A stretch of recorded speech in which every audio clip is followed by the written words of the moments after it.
So I've been rewatching HBOs Barry recently, and in doing so I was reminded of one of the show's most memorable and bizarre episodes. Season 2, Episode 5, Ronnie/Lily. For a show that is, for the most part, grounded in at least some version of reality, this particular episode takes us on this hilariously absurd ride that only becomes increasingly bizarre as it goes on. So let's break it down. Going into episode 205, there's a number of plot threads playing out. There's Barry and Sally's scenes they're working on for Jean's acting class, which are further complicated by Sally's abusive ex-husband coming to LA. There's Hank and the Chechens that Barry is training out in the desert. And then there's Detective Loach and his investigation, which leads him to Fuches and eventually to Barry.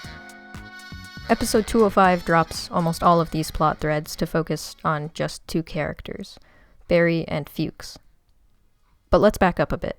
At the end of episode 204, Barry has been cornered by Detective Loach, having confessed his involvement in the death of Detective Moss. But instead of having him arrested, if you get rid of him, all of this goes away. What? And this sets the stage for episode 205. Ronnie/Lily can be broken down into 6 scenes, with a 2-part dream sequence that serves as an interlude. Each of these scenes is more bizarre than the last, as the level of absurdity keeps increasing throughout the episode. Scene 1. We begin the episode by meeting Ronnie and establishing some information about him through his home and his many Taekwondo trophies. Barry tries to get him to leave town, but Ronnie fights back, in this 4-minute-long single take that leaves Ronnie with a busted windpipe.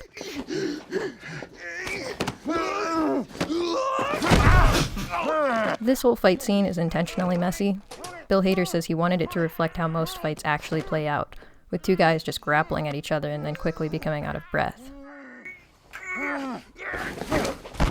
Scene 2. With Ronnie assumed dead, Barry tries to leave but comes face to face with Ronnie's daughter, Lily, who initiates yet another fight scene. Barry sustains a nasty stab wound before Lily runs off. Scene 3. Barry then makes his escape with Fuches, who takes him to the drugstore, despite Barry's insistence that he needs to go to the hospital. Needle and thread! Okay. For stitches! I understand. Because I'm dying! Yeah, needle and thread. Barry loses consciousness, and we get our first interlude.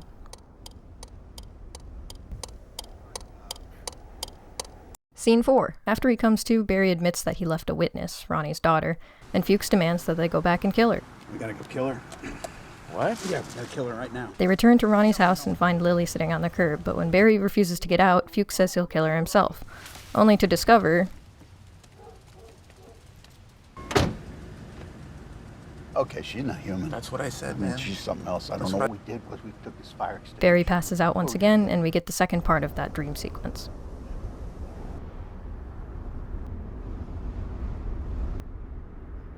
Scene 5. Barry awakens hours later to find that Lily is still on the roof, and Fuches still wants her dead, so Fuches superglues Barry's stab wound shut so that he can go finish the job. Now. Up you go. While the two of them argue about it, Lily ends up in the backseat of the car, bites Fuches in the face. Barry, Just take her off your face. I can't. Why? Because I superglued my hands to the steering wheel. Before finally running off into the night.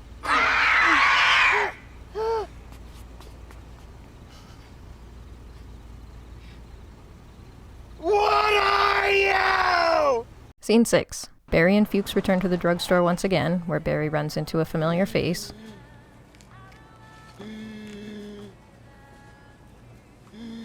Ronnie.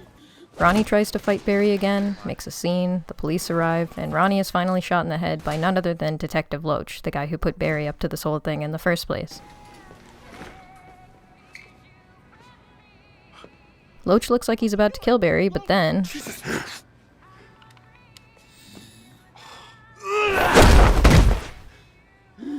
Police reinforcements arrive and finally gun down Ronnie as Barry escapes out the back, where he finds Fuches waiting for him. Fuches tells him, Get in the car! And without actually seeing him get in the car, the episode ends. This 38-minute long episode utilizes just 2 locations and 5 named characters, and it's this reduced scope and scale that sets this episode apart from others in the series. In television, the term bottle episode is used to describe an episode that has a limited number of cast members, shooting locations, and effects, often as a result of budgetary constraints. Because of this limited scope, most bottle episodes are considered to be rather boring, but sometimes they're included not for budgetary reasons at all, but for dramatic effect, to slow down pacing and to serve as a deeper character study. Perhaps one of the most well-known examples of this is Breaking Bad's most controversial episode, Fly. According to creator Vince Gilligan, Fly was the result of Breaking Bad being hopelessly over budget, so much so that they were unable to afford to move production to a new location. But Gilligan also notes that the limited setting and cast allowed for a slower pace and a deeper exploration of character traits and motives. Episode 205 of Barry fits comfortably in this category of bottle episode, and much like Fly, it works as a deeper exploration of its characters. Not these characters, but these characters. Barry and Fuches' relationship is a complex one. Up to this point in the show, Barry has been flipping back and forth between two father figures in his life. Gene, who represents a path forward as an actor, and Fuches, who represents a continuation of violence as a hitman. In Ronnie/Lily, Fuches acts without much regard to Barry at all. He refuses to take him to the hospital, even when Barry says he is literally dying, and then demands that Barry go back and kill Lily after being told she's alive. And for the most part, Barry just kind of goes along with all of this. It's made clear that Barry is not killing because he wants to. He tries twice in this episode to get Ronnie to leave town rather than kill him. And in a broader sense, Barry's whole pursuit of a career in acting is an attempt to move forward from his violent, traumatic past. Fuches is controlling, he's demanding, self-centered, and Barry finds no joy in being a hitman. So why is he still doing this? The answer lies in these two desert interludes that break up the episode.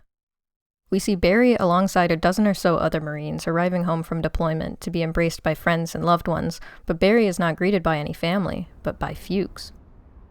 Bill Hader talks in interviews about the symbolism of these interludes, how the desert is a desolate place where nothing grows, and it's also the place where Barry does a lot of his killings. Fuches is to him like a port in a storm, like water in the desert, and given the enormously complicated emotions that service members experience after returning home from combat, it's not terribly difficult to see the appeal here. It's in this final scene of the episode where Barry finally sees past this facade. After Barry makes his way out the back entrance of the drugstore, Fuches is there, ready to make an escape, and for a brief moment, Barry sees him as the savior he was, before snapping back to reality and finally seeing Fuches for what he really is. We have to go. And then it cuts to black. This whole episode is hilariously weird, but it's also a huge turning point in Barry and Fuches' relationship, one which completely falls apart in subsequent episodes. It's a stupidly fun watch as a standalone episode, but none of these fight scenes would mean much of anything on their own without this emotional through line to tie it all together. It certainly is the show's most absurd episode, but I also think it's its best.